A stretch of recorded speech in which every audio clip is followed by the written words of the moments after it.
Hello ಸ್ನೇಹಿತರೆ, ಎಲ್ಲರಿಗೂ ನಮಸ್ಕಾರ. Welcome to my YouTube channel. So ನಾನಿವತ್ತು ಬೆಂಗಳೂರು ಕನಕಪುರ ರೋಡಲ್ಲಿರ್ತಕ್ಕಂಥ ಆರ್ಟ್ ಆಫ್ ಲಿವಿಂಗಿಗೆ ಯಾವ ಥರ ಹೋಗೋದು ಅಂತ ತೋರಿಸ್ತಾ ಇದ್ದೀನಿ.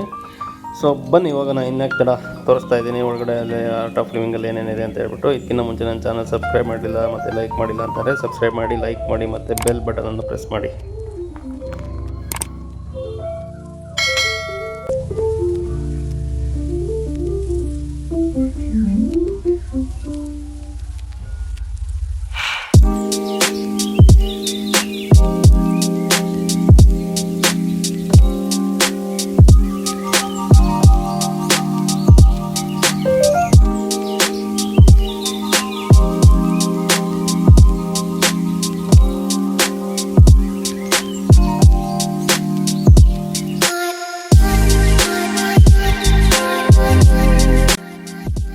ಸೊ ನಾವಿಲ್ಲಿ ಒಳಗಡೆ ಎಂಟ್ರಿ ಆಗಿದ ತಕ್ಷಣ ಇನ್ಫಾರ್ಮೇಷನ್ ಸೆಂಟರ್ ಅಂತ ಇರುತ್ತೆ. ಸೊ ನಮಗೆ ಇಲ್ಲಿ ಕಂಪ್ಲೀಟ್ ಆರ್ಟ್ ಆಫ್ ಲಿವಿಂಗ್ದು ಕಂಪ್ಲೀಟ್ ರೂಟ್ ಮ್ಯಾಪು ಮತ್ತು ಅದರ ಬಗ್ಗೆ ಕಂಪ್ಲೀಟ್ ಇನ್ಫಾರ್ಮೇಷನ್ ಕೊಡ್ತಾರೆ.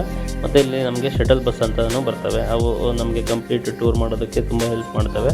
ಸೊ ಅದಕ್ಕೆ ಯಾವುದೇ ರೀತಿ ಚಾರ್ಜಸ್ ಇರೋದಿಲ್ಲ. ಸೊ ನಾವಿಲ್ಲಿ ಶಟಲ್ ಬಸ್ ಮುಖಾಂತರ ನಾವು ಇಲ್ಲಿ ಫಸ್ಟು ವಿಶಾಲಾಕ್ಷಿ ಮಂಟಪಕ್ಕೆ ಹೊರಟು. ಸೊ ಇದು ವಿಶಾಲಾಕ್ಷಿ ಮಂಟಪ, ಇದು ಧ್ಯಾನ ಕೇಂದ್ರ. ಇದಕ್ಕೆ ಇನ್ನೊಂದು ಹೆಸರು ಪಿರಮಿಡ್ ಧ್ಯಾನ ಕೇಂದ್ರ ಅಂತಲೂ ಕರೀತಾರೆ.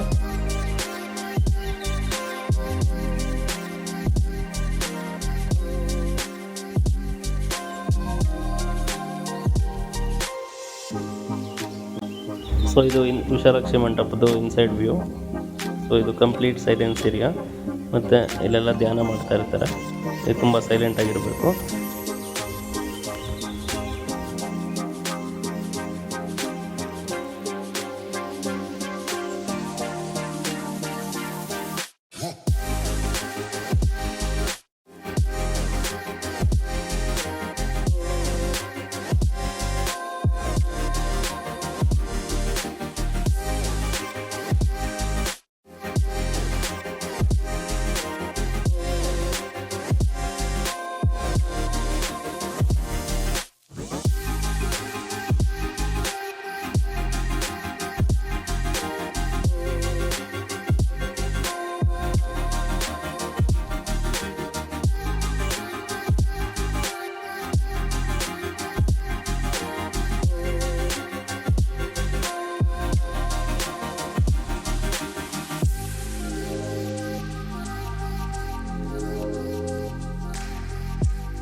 ಅಲ್ಲಿಂದ ನಾನು ಸಾಂಬಾ ಪರಮೇಶ್ವರ ಟೆಂಪಲ್ ಅಂತ ಇದೆ, ಸಾಂಬಾ ಪರಮೇಶ್ವರ ಟೆಂಪಲ್ಗೆ ಎಂಟ್ರಿ ಆದೆ. ಅಲ್ಲಿ ಮತ್ತು ಅಲ್ಲಿ ಸಂಸ್ಥೆಯಿಂದ ನೀರಿಟ್ಟಿರ್ತಾರೆ, ಆ ನೀರಲ್ಲಿ ಅಭಿಷೇಕ ಮಾಡ್ಬೋದು. ಸೊ ಅಭಿಷೇಕ ಮಾಡಿ ನೆಕ್ಸ್ಟು ಅನಾಮಿಕ ಭವನ ಅಂತ ಇದೆ, ಅದು ಧ್ಯಾನ ಕೇಂದ್ರ ಆಗಿರುತ್ತೆ. ಅಲ್ಲೂ ನಾವು ಅಲ್ಲಿ ಎಂಟ್ರಿ ಕೊಟ್ಟೆ. ಅಲ್ಲಿಂದ ವೇದ ಮತ್ತು ಆಗಮ ಸಂಸ್ಕೃತ ಪಾಠಶಾಲೆ ಅಂತ ಇದೆ, ಅಲ್ಲಿಗೆ ನಾನು ಎಂಟ್ರಿ ಕೊಟ್ಟೆ. ಅಲ್ಲಿ ಏನೊಂದು ವಿಶೇಷತೆ ಅಂತಂದರೆ ಒಳಗಡೆ 2 ದೇವಸ್ಥಾನಗಳಿದ್ದಾವೆ. ಒಂದು ಪಂಚಮುಖಿ ಗಣೇಶ ದೇವಸ್ಥಾನ ಮತ್ತು ಇನ್ನೊಂದು ಸಪ್ತಮಾತೃಕ ಟೆಂಪಲ್ಲು.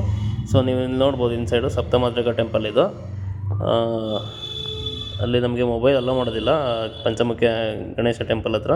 ಸಪ್ತಮಾತೃಕ ಹತ್ರ ಮಾತ್ರನೇ ಅಲೋ ಮಾಡ್ತಾರೆ. ಸೊ ಅಲ್ಲಿಂದ ನಾನು ನೆಕ್ಸ್ಟ್ ಗೋಶಾಲೆಗೆ ಎಂಟ್ರಿ ಕೊಟ್ಟೆ. ಗೋಶಾಲೆಯಲ್ಲಿ 1600 ಹಸುಗಳಿದ್ದಾವೆ. ಇಲ್ಲಿ 18 ಜಾತಿ ಹಸುಗಳಿದ್ದಾವೆ.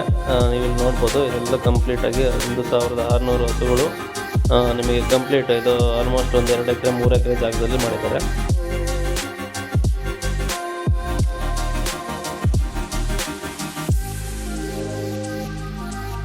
ಸೊ ನಿಮಗೆ ಅಲ್ಲೇ ಗೋಶಾಲೆ ಪಕ್ಕದಲ್ಲಿ ಮಿಲ್ಕ್ ಕೆಫೆ ಅಂತ ಇದೆ. ನಿಮ್ಗೆ ಅಲ್ಲಿಗೆ ಪ್ಲೈನ್ ಮಿಲ್ಕು ಮತ್ತು ಬಟರ್ ಮಿಲ್ಕು ಎಲ್ಲ ಸಿಗುತ್ತೆ. ಸೊ ನೀವು ಅದನ್ನೆಲ್ಲ ಕುಡಿಬೋದಲ್ಲಿ.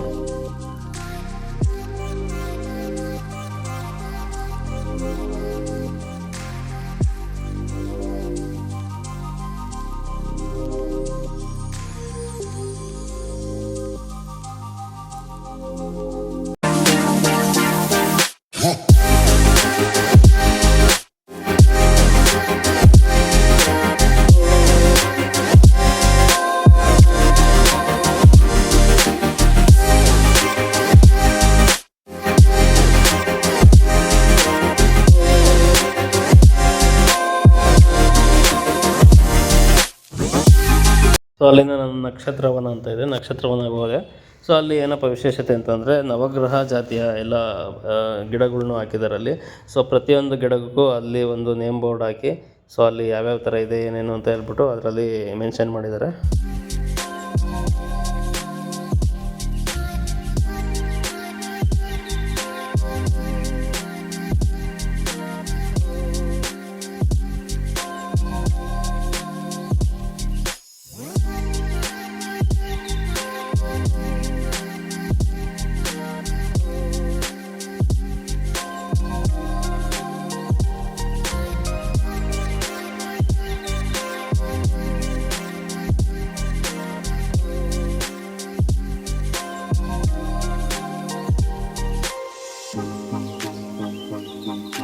ಅಲ್ಲಿಂದ ನೆಕ್ಸ್ಟು ನಾನು ಅನ್ನಪೂರ್ಣ ಭೋಜನಾಲಯಕ್ಕೆ ಎಂಟ್ರಿ ಕೊಟ್ಟೆ.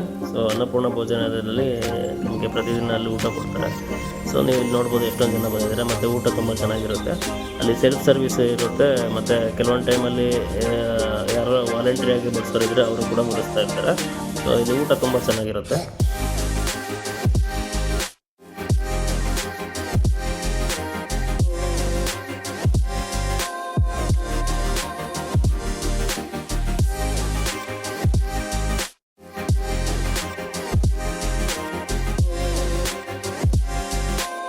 ನೆಕ್ಸ್ಟು ನಾನು ಅಲ್ಲಿಂದ ಆಯುರ್ವೇದಿಕ್ ಹಾಸ್ಪಿಟಲ್ಗೆ ಭೇಟಿ ಕೊಟ್ಟೆ. ಸೊ ಆಯುರ್ವೇದಿಕ್ ಹಾಸ್ಪಿಟಲು 3.5 ಕಿಲೋಮೀಟ್ರ್ ಆಗುತ್ತೆ ಅಲ್ಲಿಂದ. ಸೊ ಇಲ್ಲಿ ಆಯುರ್ವೇದಿಕ್ ಹಾಸ್ಪಿಟಲ್ ನಿಮಗೆಲ್ಲ ರೀತಿ ಆಯುರ್ವೇದಿಕ್ ಟ್ರೀಟ್ಮೆಂಟ್ ಸಿಗುತ್ತೆ.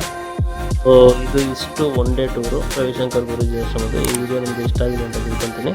ಇಷ್ಟ ಆಗಿದ್ರೆ ಲೈಕ್ ಮಾಡಿ, ಸಬ್ಸ್ಕ್ರೈಬ್ ಮಾಡಿ, ಮತ್ತು ಶೇರ್ ಮಾಡಿ, ಬೆಲ್ ಬಟನ್ ಹಾಕಿ. Thank you.